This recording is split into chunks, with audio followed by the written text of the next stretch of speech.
Service vous présente Étape, le podcast qui explore les stratégies des entreprises de propreté.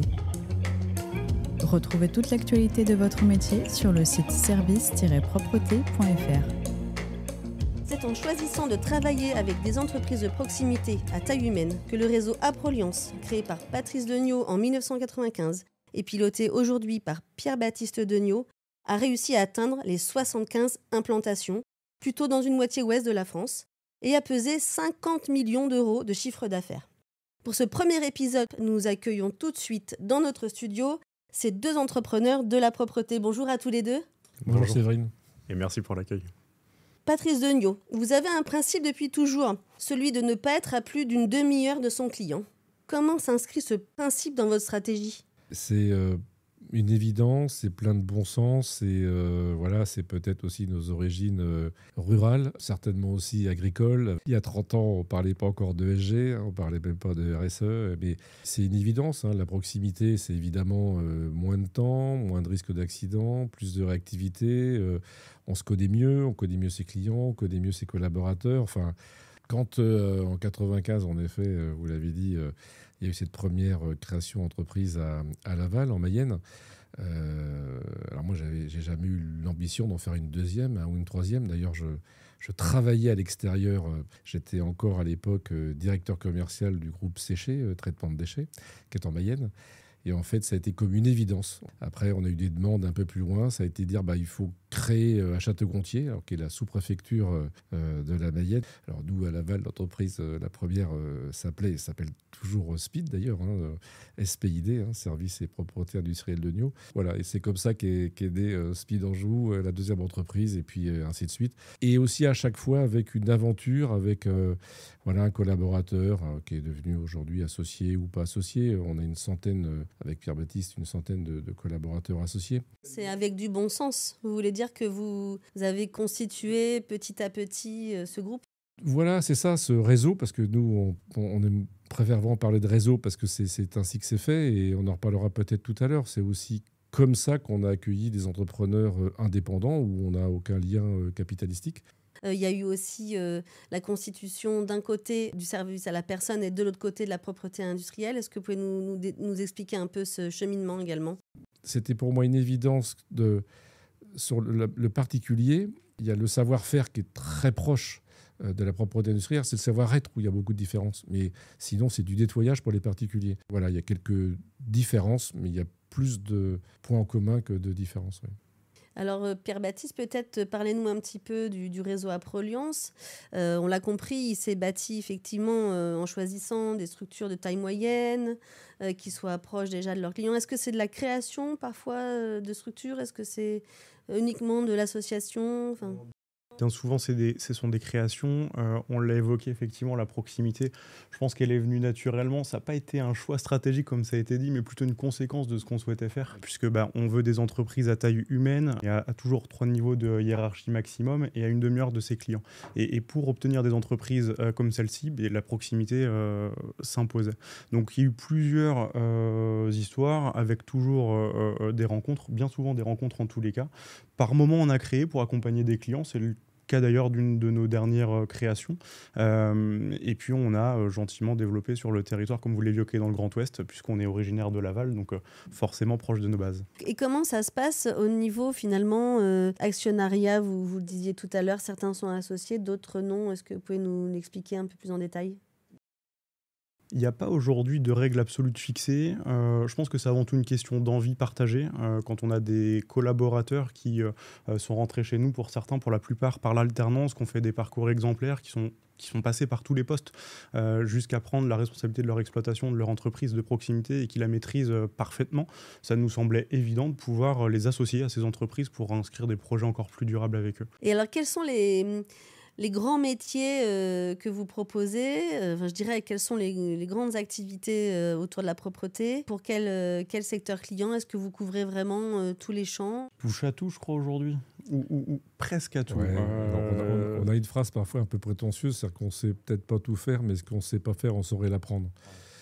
Pour être un peu plus sérieux, on n'est pas dans le nucléaire. C'est peut-être le seul endroit où on n'est pas. C'est-à-dire qu'aujourd'hui, on est une des entreprises leaders en cryogénie. On fait des gènes de l'air, des gènes du froid, de la propreté classique, des salles blanches, de l'industrie, évidemment du tertiaire, évidemment des parties communes d'immeubles. Voilà, donc, et on parlait tout à l'heure de mutualisation. La mutualisation métier est aussi quelque chose de très important chez nous, puisqu'aucune de nos entreprises de proximité n'intervient sur tous les secteurs d'activité. Je pense que le réseau Aproliance, comme tu le disais, intervient sur près de 90% des secteurs existants. Et on est capable justement d'accompagner une entreprise qui voudrait se lancer sur un nouveau secteur, qui a été sollicité pour un marché. On est capable de l'accompagner techniquement pour justement être en mesure d'y répondre. Ça veut dire qu'il y a des services supports qui vont apporter du conseil, les achats sont mutualisés, comment ça fonctionne ? Oui, exactement. Alors d'abord, ça nous permet aussi d'avoir des partenariats avec tous les fournisseurs, d'être considérés comme n'importe quel grand groupe. Et puis après, il y a évidemment, oui, comme vous le disiez, tous les services supports. Alors, on peut parler, par exemple, parce que c'est l'actualité, peut-être des contraintes les plus récentes. Aujourd'hui, non seulement nous sommes cyber-assurables, mais nous sommes cyber-assurés. Et on voit bien que ça peut paraître anodin peut-être pour certaines entreprises, mais on sait bien que demain, pour certains grands comptes, pour certains clients, ils ne pourront plus travailler qu'avec des entreprises cyberassurées. J'aurais pu vous emmener évidemment sur nos accords fournisseurs véhicules, sur nos services d'ingénieurs, quand on va travailler sur une étude, enfin voilà, mais tout ce que vous... Évidemment, la communication, Internet, l'extranet, enfin voilà. Et puis, moi, je suis très attaché à l'ESG. Alors, l'ESG, c'est pas parce que c'est à la mode, c'est tout ce qui est indicateur extra-financier. Et depuis toujours, moi, j'ai toujours piloté nos entreprises avec autant d'indicateurs humains que d'indicateurs financiers. Voilà.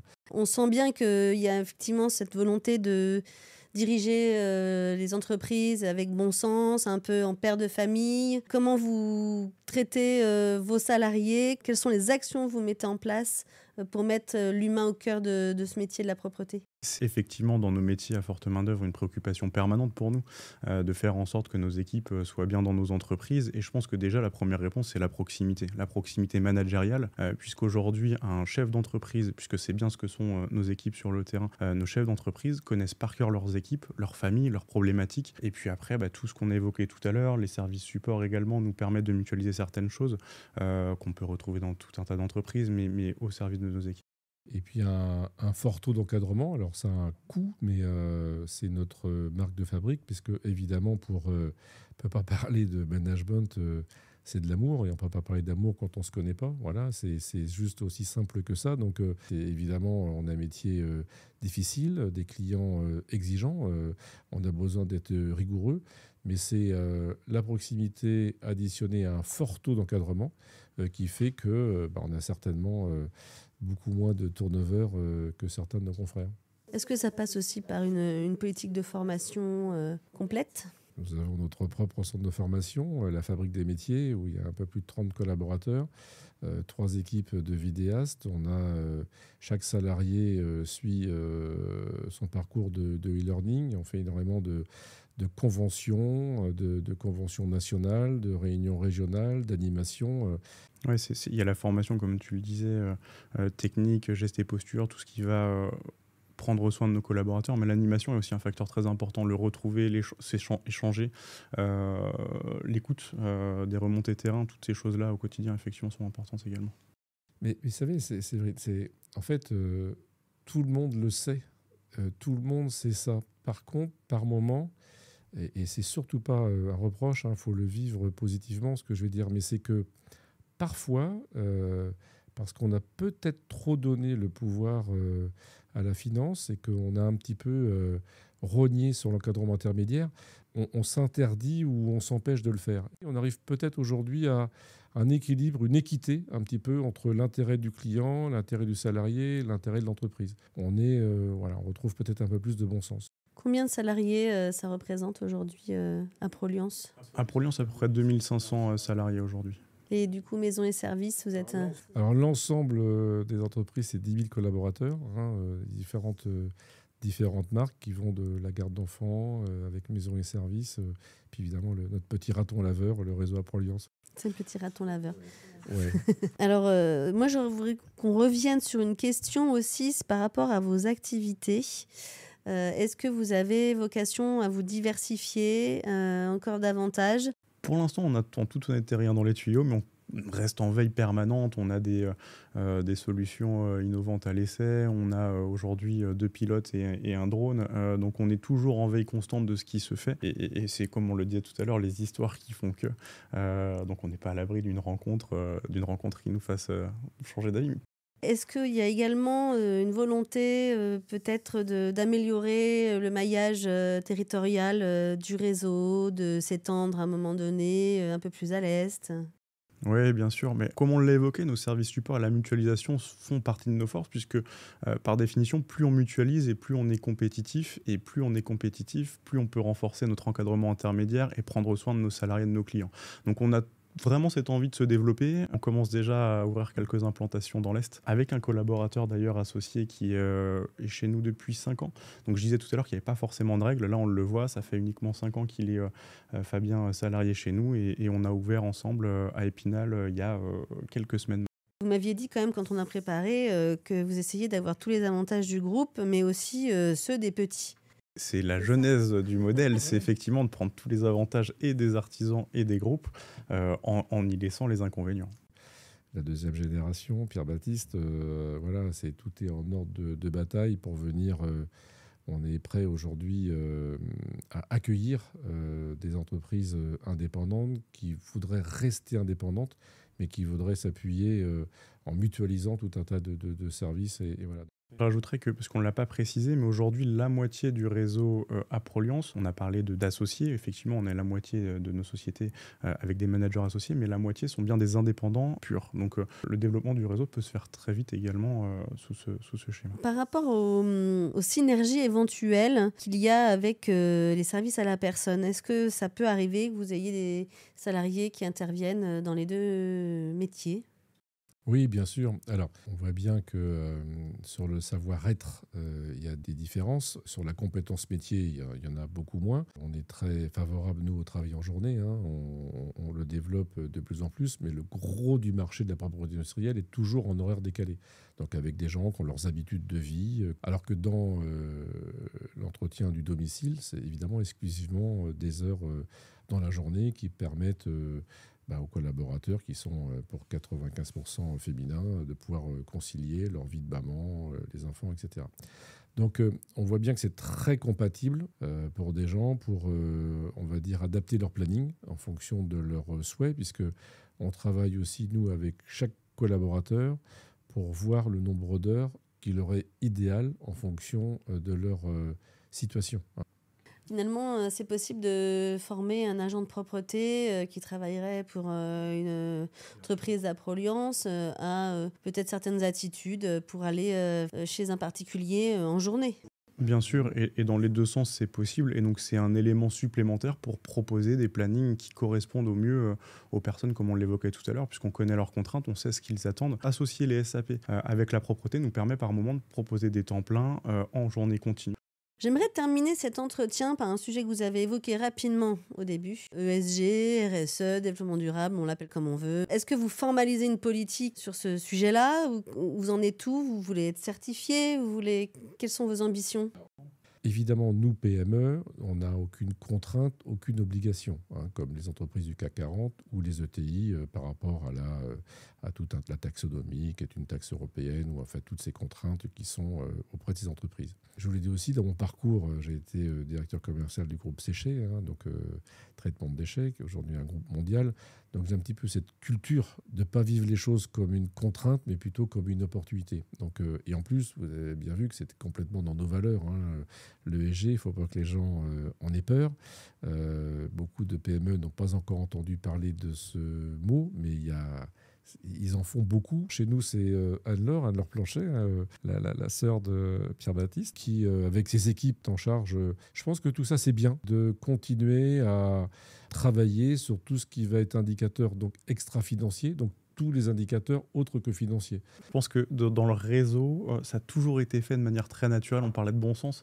Il y a eu toujours énormément de choses de faites, pas forcément formalisées. Et donc effectivement, aujourd'hui, c'est une obligation malgré tout, pas réglementaire, mais une obligation d'écrire ce qu'on fait. En termes d'RSE, quand même, aujourd'hui, on répond à EcoVadis. Aujourd'hui, ça rentre malgré tout dans les notations d'attribution de marché. Vous me parliez tout à l'heure d'indicateurs, mais en termes d'action, pourquoi pas sur la mobilité? Qu'est-ce que vous mettez en place? Ce qui consomme le plus dans nos métiers, et d'ailleurs ce qui est le risque le plus important d'accident mortel, c'est les accidents de voiture, donc de trajet.